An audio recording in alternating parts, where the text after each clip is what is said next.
Kalau takdir baik dan buruk itu ada di persepsi, ada di rasa, di kolbu, di hati. Maka hidupkan kolbu, buat paham pikiran, nanti kita akan menikmati semua takdir. Semua takdir. Orang nggak akan gampang ngata-ngatai, nggak gampang menghujat. Ini kan orang bingung menghujat siapa, menghujat Tuhan kafir, udah hujat aja siapa deh gitu. Dan begitu sekarang. Itu sebabnya orang-orang yang faham rukun 6 ini lidahnya jarang mencaci maki.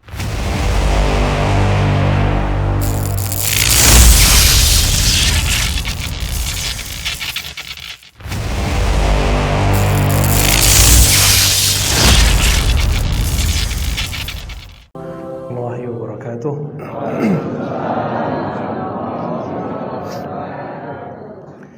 Alhamdulillahil fattah walhamdulillahir razzaq walhamdulillahil jami' walhamdulillahil ladzi rafa'a al-mu'minina bil 'ilm. Asyhadu an la ilaha illallah wa asyhadu anna Muhammadan 'abduhu wa rasuluh. Allahumma shalli wa sallim wa barik ala sayyidil wujud sayyidil kaunaini sayyidina Muhammad wa ala alihi wa ashabihi wa li baitihi wa dzurriyyatihi ajma'in. Bapak, Ibu, Saudara yang berkah Allah, mari kita mulai kajian ini dengan baca surah Al-Fatihah. Ya, kenapa ya? Waladhdallin. Allahumma shalli ala sayyidina. Semoga Allah membuka pikiran hati kita semua untuk mendengarkan kajian kita malam ini. Amin.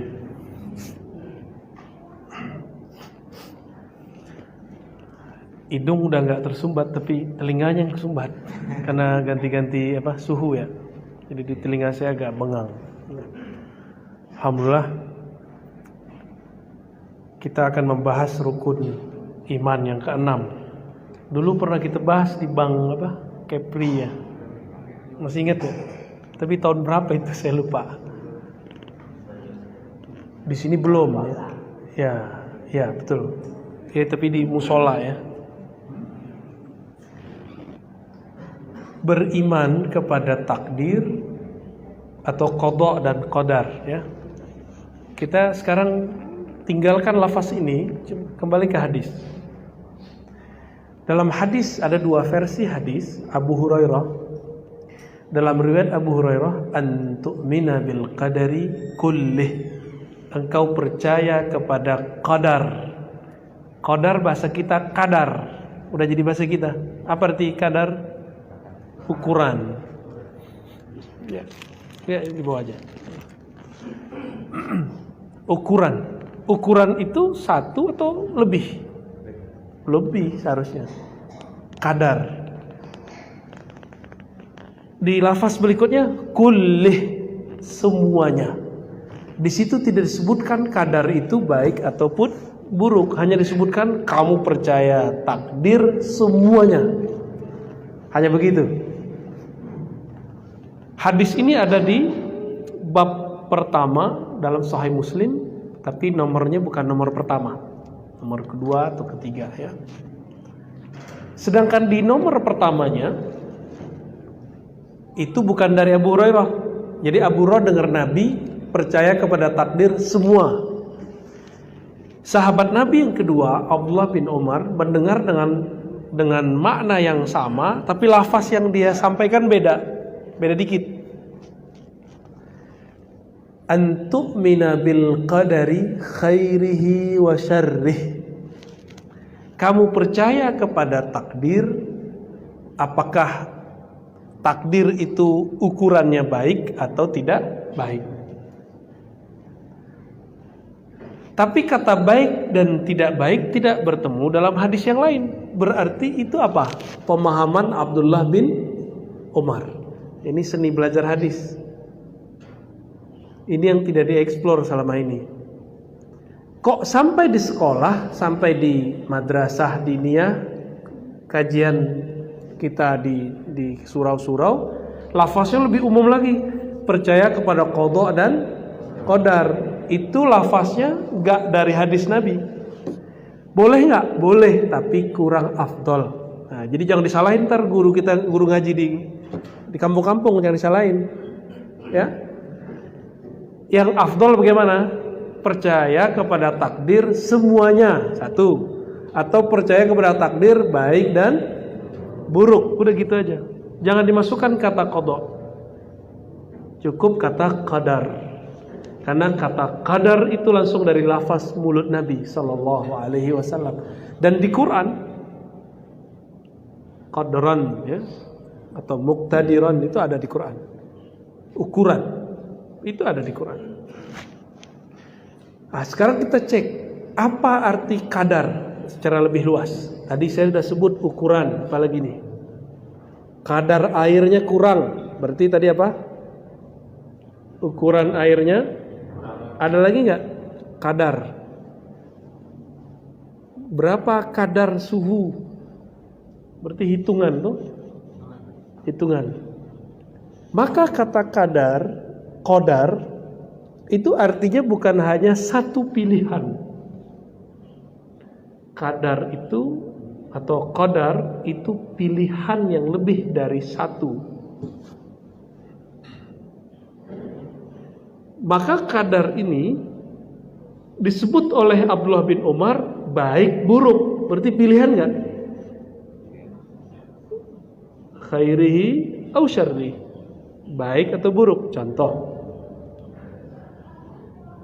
Artis kalau ada yang terkenal, bagi artis yang lama gimana? Ancaman nggak bagi dia? Itu kalau dia salah baca kadar. Kalau dia merasa oh enggak ancaman kok, berarti bagi dia takdir yang sama dia nilai baik. Ustadz juga begitu.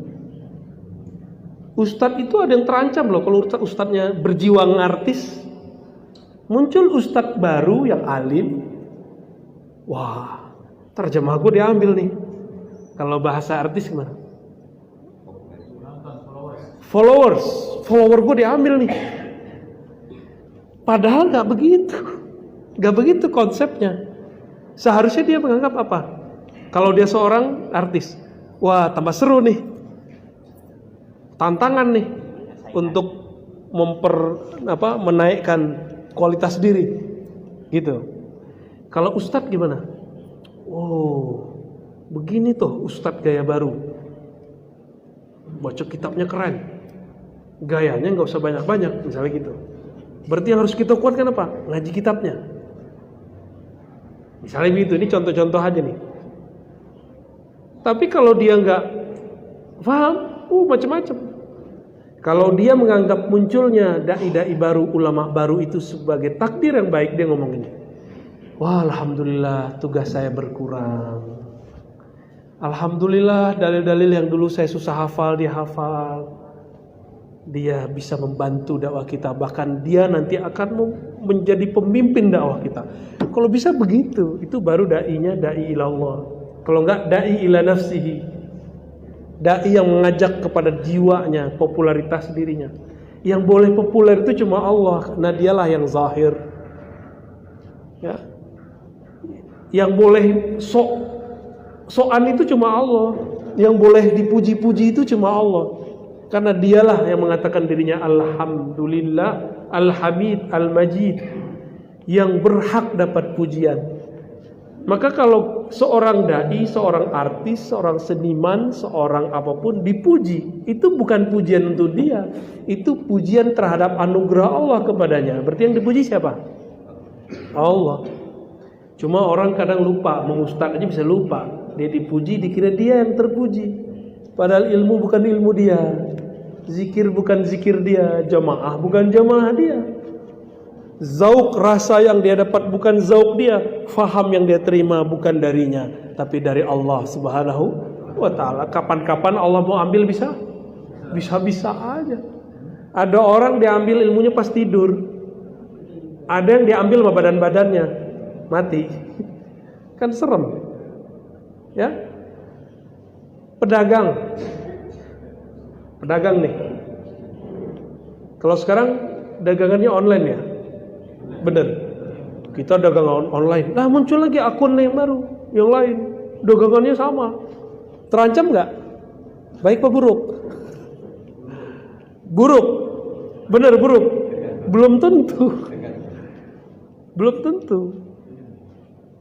Nah, yang begini-gini itu harus paham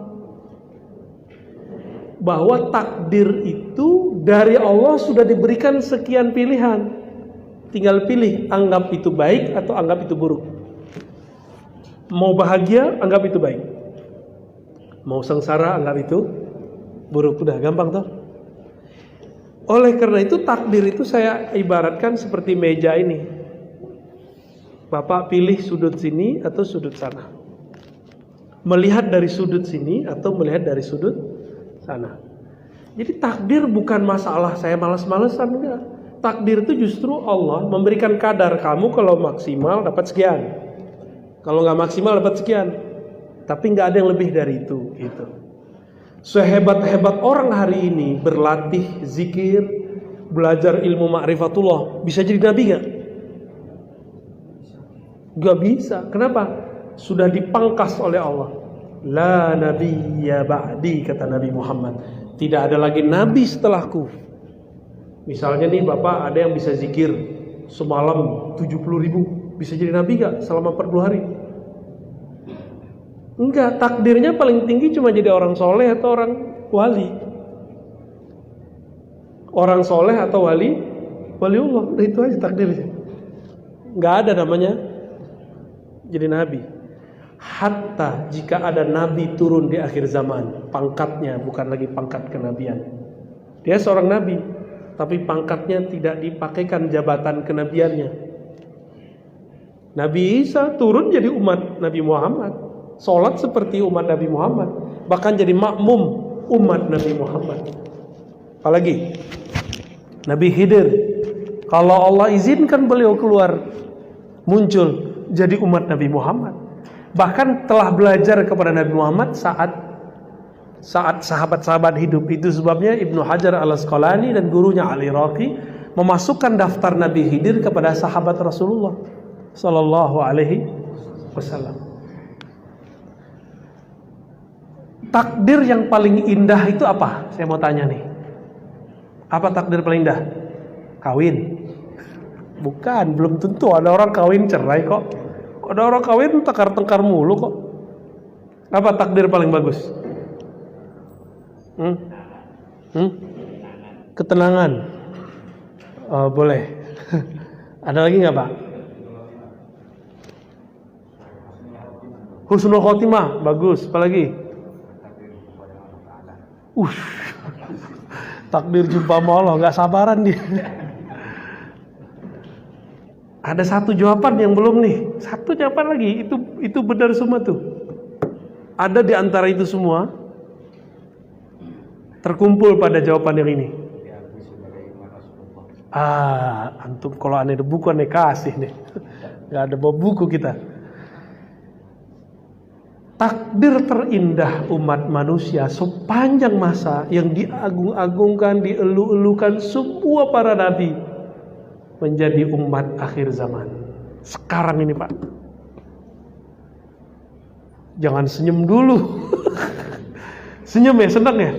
Senang, tapi ujiannya juga Masya Allah. Di zaman dulu ada corona nggak? Zaman Nabi Adam? Nggak ada lah. Zaman Nabi Adam, jin sama iblis itu sama Nabi Adam itu masih sama, ketemu di jalan tuh. Nabi Adam umur 400 tahun di bumi, di sorga udah lama ya. Nabi Adam itu di sorga, satu hari sorga berapa tahun di bumi? Antum lupakan bab ini ya, lupakan bab ini. Dikira Nabi Adam itu umurnya cuma 1000 tahun. Bukan, Nabi Adam itu ribuan tahun umurnya. Karena Nabi Adam waktu di surga, satu hari surga sama dengan 1000 tahun di bumi. Nabi Adam udah berapa hari di surga?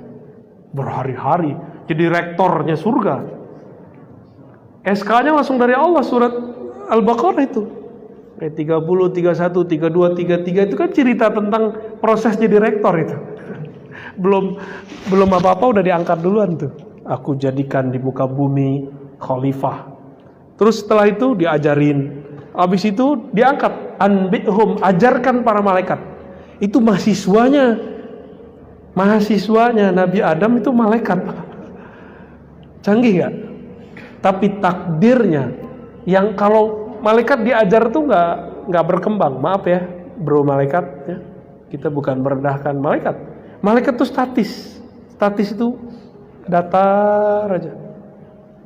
Allah sudah skenariokan Nabi Adam turun ke bumi. Turun ke bumi 400 tahun beliau di bumi, lahir anak namanya Syith. Nabi Syith diperintahkan, dia nabi, untuk berkeliling ke dunia memutus penglihatan manusia kepada jin. Makanya hari ini antum ada yang bisa lihat jin? Ada yang pakai celana jin? Ya, kenapa tidak bisa ngelihat jin? Itu dulu doa yang Allah kasih kepada Nabi Syith. Ini yang kemudian menutup alam jin. Kalau enggak tadi kita bisa lihat. Maka sekarang nggak usah belajar ilmu-ilmu gituan lagi, udah ditutup kok, ya. Kecuali antum seorang waliullah nggak apa-apa. Berarti ada tugasnya. Kalau ada tugas enak, ada yang jamin. Kalau nggak ada tugas, siapa yang jaga kita ketika kita berurusan dengan alam-alam begitu? Maka praktisi ruqyah tolong hati-hati, ini benar, ini alam berbahaya, ya. Dari Nabi Adam sampai Nabi Isa, itu yang mereka omongkan cuma Muhammad, umat Muhammad, Nabi Muhammad, umat Muhammad. Udah gitu aja yang ngomongin, gak ada yang lain. Allah bertanya di surga, "Hei Adam, tahu dari mana engkau nama Muhammad?" Jawabannya apa? "Aku lihat namanya ada di aras engkau ya Allah." Kalau ada di aras, berarti penting gak? Penting. Bahkan nama Nabi Adam gak ada di situ. Bisa dibayangkan? Nama Nabi Adam tidak ada di arasy Allah. Maka kemudian berselawatlah dia kepada Nabi Muhammad SAW. Allahumma salli ala Muhammad atau sallallahu ala Muhammad. Apa kata Allah? Hei Adam, ini udah sering saya sampaikan supaya masuk ke hati diulang-ulang. Hei Adam, kalau bukan karena Muhammad aku tidak ciptakan engkau. Allah yang langsung ajarin. Maka Nabi Adam dicipta untuk Nabi Muhammad. Maka jangan pernah kemudian menyesali nasib kita, kenapa kita terusir dari surga ke bumi. Ada yang nyesal gak? Ada yang nyala-nyalain Nabi Adam gak? Ada ya? Wah, Israiliyat. Hanya kisah Israiliyat yang menyalahkan Nabi Adam dan Sayyidatuna Hawa. Itu emang ada. Buka Perjanjian Lama halaman pertama, itu isinya emang begitu. Menyalahkan Sayyidatuna Hawa, Eva. Ya, kita menyebutnya dalam tradisi hadis Israiliyat. Jadi ibu-ibu ini disalahin sama bapak di situ. Maka dikutuklah perempuan katanya dengan melahirkan dan haid. Jadi dalam Bible haid dan beranak itu kutukan.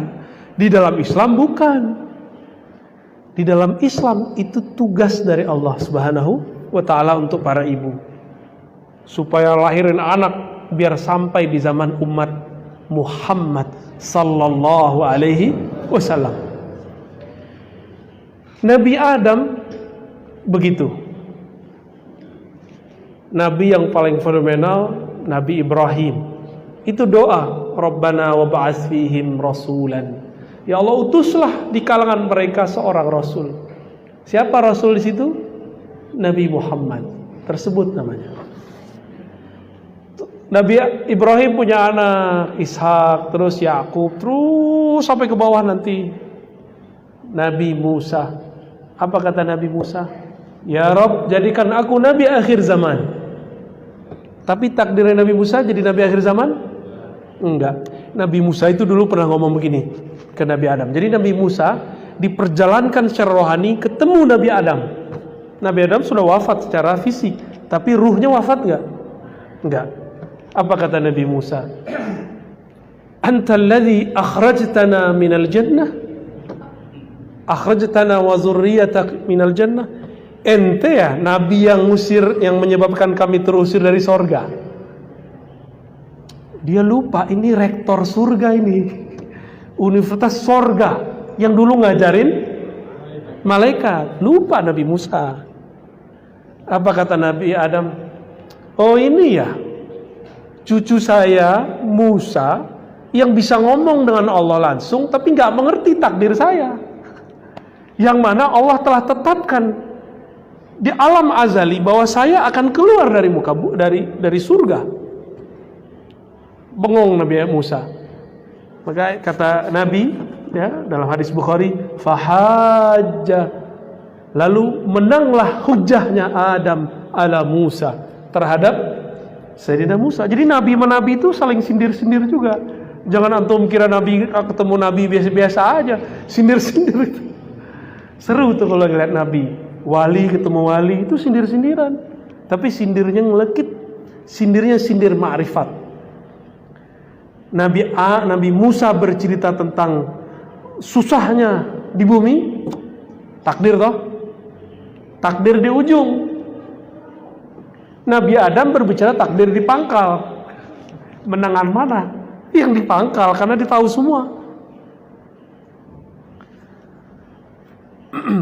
Kalau Nabi Adam tidak memakan buah larangan yang orang awam sebut syaratul khuld, tapi sebenarnya kalau di fikih di dalam tafsir, riwayat-riwayat yang dikumpulkan oleh Imam Ibnu Katsir, Imam Tabari, Imam Qurtubi, itu buah itu kayak kalau ada dewa mabuk tuh minum, tempatnya itu apa namanya? Bukan tempatnya. Bukan, dulu ada buah dijadiin tempat itu. Itu tuh labu. Itu labu, Pak. Riwayat kedua anggur, riwayat ketiga apel atau sejenis timun. Yang paling mendekati itu apa? Labu. Itu ada, silakan cari tafsir Ibnu Katsir. Ada ketemu. Kecuali yang terjemahan saya nggak tahu ya. Ada jilid pertama. Seandainya Nabi Adam dan Sayyidatuna Hawa tidak makan itu, nggak ada kita. Dari sebanyak pohon-pohon buah-buahan di surga, kan di surga boleh makan semua ya Kak? Tapi Allah buat sekarang penasaran, karena sejarah surga sudah selesai di Nabi Adam. Nabi Adam sudah jadi rektor. Ya. Sudah ada yang kalah. Proses turunnya Nabi Adam ke bumi. Kan takdirnya apa takdirnya Nabi Adam? Nabi Adam bakal turun ke bumi jadi pemimpin di bumi.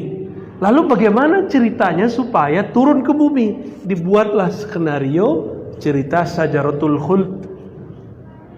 Maka adalah di situ buah, namanya buah labu itu.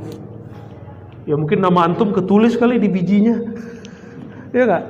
Pas dimakan plok ada nama kita di situ. Makanya jangan macam-macam. Tubuh ini itu dulu bahan bakarnya, bukan bahan bakar ya. Bahan bakunya bukan dari bumi ini murni. Tubuh kita, intisari dari tubuh ini dulu dari surga. Langsung Allah yang menciptakan Nabi Adam. Kemudian buah-buah yang ada di sana, termasuk buah labu tadi. Makanya antum nih, badan panas kasih labu Pak, sembuh insya Allah. Karena itu buah kita. Percaya nggak? Tinggal baca aja sholawat. Allahumma sholli ala Sayyidina Adam, Allahumma sholli ala Sayyidina Muhammad. Makan, ya olahlah dengan cara yang bagus. Makan insya Allah turun panasnya. Ini dalilnya di mana? Bukan pakai dalil Pak, ini pakai uruf, tradisi. Kalau ada anak kita sakit, kita lagi keluar kota, dicariin apa mamanya? Cariin baju, dipelukin ke situ, jadi selimutin. Bau bapak gua nih, sembuh dia, ya. Atau dikasih makanan favoritnya. Nah, kita turun ke bumi karena itu. Bener nggak? Tanya ke orang-orang ahli food combining, ahli makanan, itu menyejukkan perut. Dahsyat itu, ya. Itu bukan terjadi begitu saja. supaya ada umat akhir zaman yang mukanya seperti orang-orang yang di hadapan saya ini, maka dibuatlah cerita kayak tadi. Seru nggak tuh ceritanya? Seru ya. Padahal udah tahu semua kan, cuma di mana clue-cluenya itu yang belum tahu. Apa kata Nabi Musa? Ya Rabb, tolong jadikan aku umat Muhammad. Karena nggak boleh jadi umat Nabi, udah jadi nabinya, jadi umatnya Muhammad. Jika demikian, maka takdir terindah dalam sejarah alam semesta adalah menjadi umat Nabi Muhammad sallallahu alaihi wasallam. Maka kita ini mau selawat 1000 kali, 10.000 kali setiap hari, itu belum cukup untuk membalas Nabi Muhammad sallallahu alaihi wasallam. Enggak cukup. Antum berjuang sehari-hari untuk Nabi, enggak cukup. Air mengalir itu karena Nabi Muhammad, udara semuanya. Nah, meskipun demikian, semua ujian cobaan yang ada dari awal Nabi Adam sampai akhir zaman terkumpul di sini. Makanya saya tadi nanya, ada nggak corona di zaman Nabi Adam? Emang dulu ada berita? Corona ini kencangnya karena berita kan? Emang ada orang yang kena, tapi lebih kenceng lagi. Di Abu Dhabi pak nggak ada beritanya, Uni Emirat Arab nggak ada berita COVID. Orang COVID ada yang meninggal, tapi dianggap meninggal kayak biasa. Jadi negerinya itu enak. Kita kemarin ketemu dengan orang yang kerja di sana, murid Habib Syekhon, namanya Habib Razi, namanya Razi juga, Habib Razi. Itu cerita kepada ini biar valid, dia kerja di sono. Apa kata dia? Di sana itu berita COVID tidak begitu, bahkan tidak ada. Satu lagi Yaman, Hadramaut. Di Hadramaut tuh kayak nggak ada berita COVID. Orang mati karena COVID ada pak. Berarti berita ini berpengaruh nggak kepada kondisi psikis kita? Berpengaruh. Jualan hancur, usaha mundur, kepala babak belur. Dompet, waduh, lengkap sudah ya. Emang begitu pak. Tapi saya ingat-ingat ya, 2 tahun sebelum ini, 3 tahun sebelum ini, orang-orang kalau kita temui tetap aja ngomong dompet. Hidup susah Ustaz, susah Bu ya. Nggak ada corona padahal. Takut dia dimintain duit kali ya. Siapa juga yang mau minta ke dia? Ya, untuk apa dia ngeluh? Mau nunjukin bahwa dia tuh susah ke orang. Jadi udahlah, pilih takdirnya. Sekarang corona udah nyebar di dunia. Pilih ngeluh atau sabar.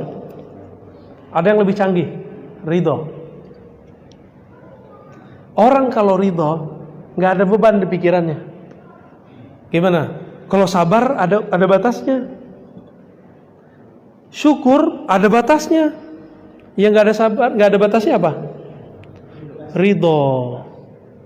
Ikhlas itu puncaknya pak. Puncaknya ridho ikhlas, namanya lepas semua udah. Ridho dulu. Coba mulai besok pagi, sebelum tidur lah ya, baca raditu billahi robba. Aku ridho kepada Allah sebagai yang mengatur alam semesta. Udah ridho belum? Adakah terjadi di alam semesta satu biji zarah saja, atau satu gerak, atau satu mikroba, satu bakteri tercipta terjadi bukan dengan izin Allah? Ada nggak? Apakah corona ini terjadi dengan selain izin Allah atau dengan izin Allah? Berarti Allah sedang mentakdirkan apa hari ini corona berkembang. Allah lagi uji kita nanggepinnya gimana? Pakai ridho, pakai sabar, pakai syukur, atau pakai ngeluh? Jika kita ngeluh, takdir corona jadi buruk. Jika kita nikmati saja takdir ini, kita ridhoi, corona pun tetap indah. Karena corona apa? Karena corona saya bisa ngaji ma'rifatullah lebih banyak. Dulu kita sibuk dakwah kiri kanan hilir mudi, gak memikirkan diri sendiri. Tapi berkah corona saya bisa ngaji kepada guru saya 2 kali sepekan, bahkan kalau mau lebih. Berkah corona pak. Jadi saat lagi corona kencengnya itu Jakarta lockdown semua, kita tetap keluar jam 12, balik nanti jam 4. Berarti ngajinya jam 12 atau jam 11 berangkat, itu udah nggak ada penjagaan. 11, jadi orang semua penjaganya udah pada tidur, udah balik, udah sepi, jalan. Alhamdulillah nggak pernah kena penyekatan, nggak pernah. Karena kita pun tidak buat kerumunan saat itu. Sekarang di Jakarta pengajian sudah biasa, Pak. Coba jaga jarak. Ya, kalau di sini jaga hati. Udah mulai paham cara memahami takdir? Oke, kita senang seseorang nih, perempuan, ya Bang Hendri ya, senang seseorang. Ternyata keduluan sama orang lain ngenikahin dia. Itu takdir buruk atau takdir baik? Kayaknya patah hati tuh. Takdir baik gitu. Agak lemas ya. Tapi kalau kamu bisa nikahin dia, takdir baik gitu. Beda bahasanya. Itu takdir baik apa buruk? Baik. Seandainya dia nikah sama kita, belum tentu kita bisa hidup seperti sekarang enaknya, gitu, santai. Siapa tahu kalau wajahnya agak charming dikit, biayamu wajahnya mahal, Pak. Ya, biasa-biasa aja lah ya. Biasa-biasa, tapi hatinya luar biasa. Maka takdir baik dan buruk itu ada di persepsi, ada di rasa, di kolbu, di hati. Maka hidupkan kolbu, buat paham pikiran, nanti kita akan menikmati semua takdir. Semua takdir. Orang nggak akan gampang ngata-ngatai, nggak gampang menghujat. Ini kan orang bingung menghujat siapa, menghujat Tuhan kafir, udah hujat aja siapa deh gitu. Kan begitu sekarang. Itu sebabnya orang-orang yang faham rukun 6 ini lidahnya jarang mencaci maki. Jadi kalau ada ustadz suka caci maki, sosok, kelompok, itu kurang percaya sama takdir itu. Ya. Kurang menikmati takdir dia. Dia yang dia lihat takdir itu yang buruk-buruk doang. Ada kelompok beda dikit buruk gitu. Bagi saya kelompok yang beda sama kita itu nikmat, Pak. Kalau nggak ada kelompok itu, kita nggak baca kitab hadis. Kita cukup aja kita fikih dari dulu sama tasawuf kan, sama akidah sifat 20, nggak kita cari dalilnya. Karena mereka nanya, mana dalilnya? Ya, maka saya memahami mereka sebagai alat Allah kirim supaya kita ngaji lagi. Kita udah jawab, dia nggak terima, ya sudah. Dia kasih ilmu sama Allah, dia nggak dikasih ilmu. Gitu kira-kira. Jadi mudah ya teknik belajar takdir, nggak pakai teori yang aneh-aneh, cukup persepsi di kolbu pikiran kita. Ya, wallahu a'lam bishawab.